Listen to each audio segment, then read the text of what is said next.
여러분 안녕하십니까? 재무설계에 대한 모든 것을 샅샅이 여러분들과 파헤쳐 봤던 김문성입니다. 이제 벌써 마지막 시간입니다. 자, 이번 시간은 마지막으로 이제 연령대별로 나이에 따라서 어떤 재무적 특성들을 잘 고려해서 재무설계를 하는 것이 좋을까? 예, 그 포인트를 한번 알아보겠습니다. 자, 우선 라이프사이클 그래프부터 한번 보시죠. 여러분 많이 보셨죠? 그죠? 예, 바로 연령대에 따라서 수입과 지출의 구조 자체가 다릅니다. 예, 나이가 들어가면서 수입도 늘어나지만 지출도 함께 늘어나기 때문에 각각의 연령대에 맞는 우리가 재무설계 포인트들이 무엇인지를 여러분께서 잘 아시는 것은 고객분들에게도 아주 직접적인 도움을 줄 수 있는 포인트가 될 수 있겠습니다. 자, 우선 뭐 연령대를 이렇게 굉장히 세분화한다는 것이 최근에는 좀 큰 의미가 없어 보입니다. 왜냐하면 고객들의 어떤 삶의 라이프 사이클 그 특성이라든지 뭐 이런 것들이 지금 굉장히 많이 다양화되고 있는 사회입니다. 그래서 예전 같으면 30대 그러면 다 기혼 이렇게 봤는데 30대 기혼이라고 지금 볼 수가 없는 상황이죠. 그죠? 그리고 뭐 이제 40대다. 그러면 40대면 이제 은퇴 준비를 해야 되는데 애가 이제 뭐 이제 돌잔치 안 돼요. 뭐 이제 이런 경우도 있습니다. 그래서 이거 꼭 그렇게 보시지 말고 그런 우리가 이제 가져왔던 고정관념에서 보시지 말고 그 고객의 특성들을 조금 더 세분화시켜서 봐주시면 좋을 것 같습니다. 자, 그래서 첫 번째는 뭐냐면 20, 30대의 미혼 고객 한번 보겠습니다. 자, 미혼 고객은 정말 돈 모으기 어렵습니다. 왜 돈 모으기 어려우냐면 미래가 명확하지가 않죠. 그죠? 또 하나는 뭐냐면 내가 이제 어떨 때 꼭 필수한 돈이 이제 그 지출해야 되는지에 대한 개념 자체도 실은 정해져 있는 상황들이 없기 때문에 항상 뭐 그때 가면 뭐 무슨 일이 생기겠지? 뭐 이렇게 막연한 생각들만 하고 있기 때문에 구체적인 준비가 굉장히 어렵습니다. 또 하나는 뭐냐면 이 결혼이다라고 하는 굉장히 인생에 있어서 굉장히 큰 어떤 지출, 이 지는 바로 목전에 있다라고 볼 수도 있겠죠. 또 결혼만 지금 하면 결혼 자금만 문제가 되는 것이 아니고 결혼하게 되면 뭐가 필요하면 또 주택 자금입니다.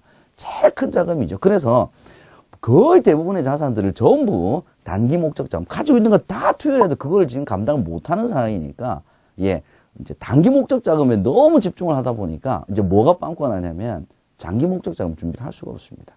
그래서 거의 대부분 이 미혼들이 이제 어디서 실패를 하냐면 일단 결혼하고 난 다음에 일단 대출 좀 해결하고 난 다음에 그때 가서 중기 장기 목적 자금 준비해야지 라고 하다 보니까 나이가 40 넘어버리는 거죠. 그때는 이미 늦게 되는 겁니다. 자, 또 하나는 뭐냐면 배우자가 아직 결정되지 않았습니다. 이제 향후에 우리가 이제 그 고객들 재무 설계 하실 때 뭐가 중요하냐면 자, 수입이 어느 정도 안정적이냐 또 얼마나 많으냐라고 봤을 때는 맞벌이 부부가 될 수 있습니다. 그죠? 아직 배우자가 정해지지 않았으니까. 또 맞벌이라고 하는 부분들이 뭐 예전과는 달리 이제 맞벌이는 거의 대부분 이제 뭐 일상화되지 않았겠습니까? 그래서 이 맞벌이라고 하는 어떤 특성이라고 하면 이제 수입 주체가 두 명, 부부가 다 수입 주체가 되는 거죠. 그래서 이제는 미혼이라고 해서 그 한 사람의 재무 설계가 중요한 것이 아니고 만약에 배우자가 어느 정도 정해졌다면 배우자와 같이 우리가 재무 설계를 할 수 있는 그런 지혜가 지금 이제 필요할 때다. 이렇게 말씀드릴 수가 있겠습니다. 자, 다음으로 이제 30대 이제 넘어섰는데 기혼입니다. 기혼. 자, 기혼이라고 하는 것은 가족이 생겼죠. 그죠? 또 어떤 형태로든 이제 가장 큰 목돈 지출 끝났습니다. 일단 첫 번째는 이제 산을 하나 넘었습니다. 또 하나는 대출을 지금 가지고 있을 가능성이 또 상당히 높습니다. 왜냐하면 이제 주택 문제가 같이 있기 때문에.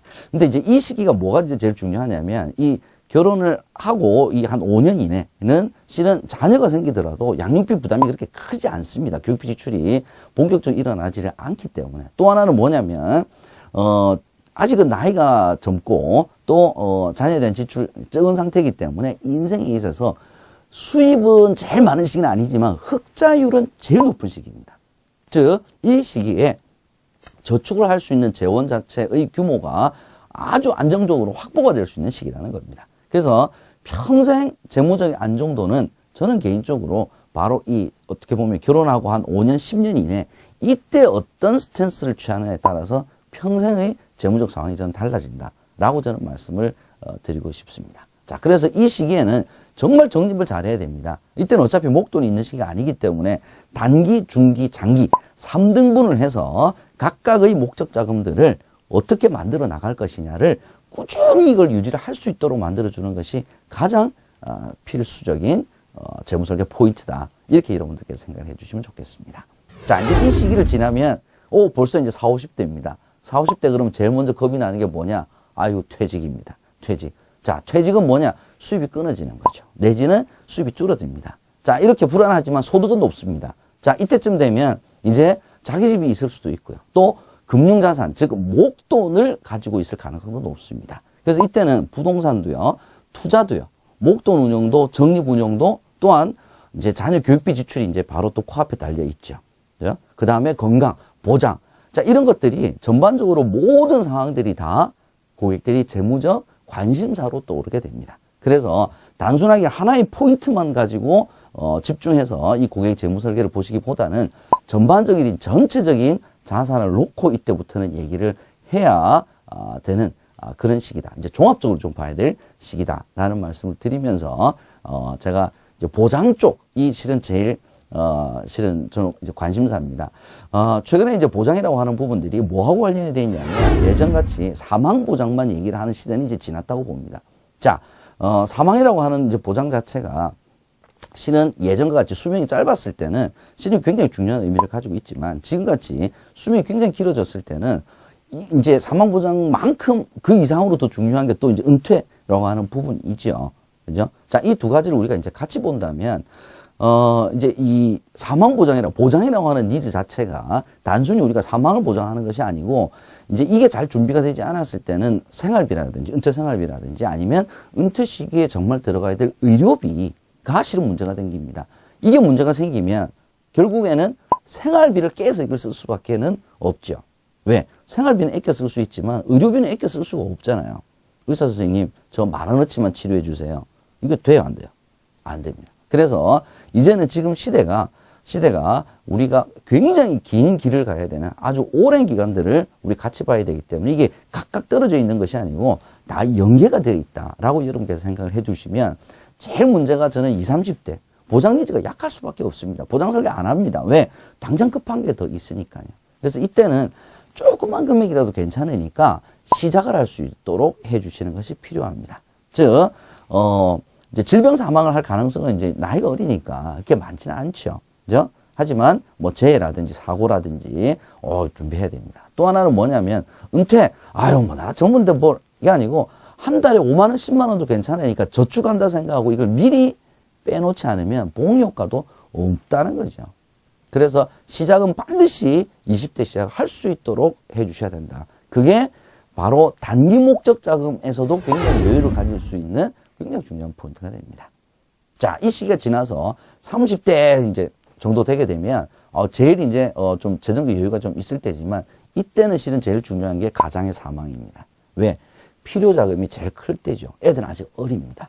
수입도 아직 내가 일으킬 수 있는 기간이 많이 남아 있습니다. 그래서 사망 보장에 대한 니즈를 이 30대에 굉장히 탄탄하게 해 주셔야 됩니다. 이제 사망 보장을 탄탄하게 하려고 그러면 뭐가 문제냐? 보험료를 많이 내야 됩니다. 이거 아깝다는 거죠. 오케이. 그래서 요즘에 홀 라이프 사이클, 그죠? 예, 전체적인 인생 놓고 하나만 가지고 가져가는 게 아니죠. 나중에 이걸 연금으로 전환하거나 의료비로도 이걸 충분히 전용해서 쓸 수 있도록 먼 미래를 보고 보장을 반드시 30대는 이제 이때부터는 탄탄하게 좀 가져가 줄 필요가 있습니다.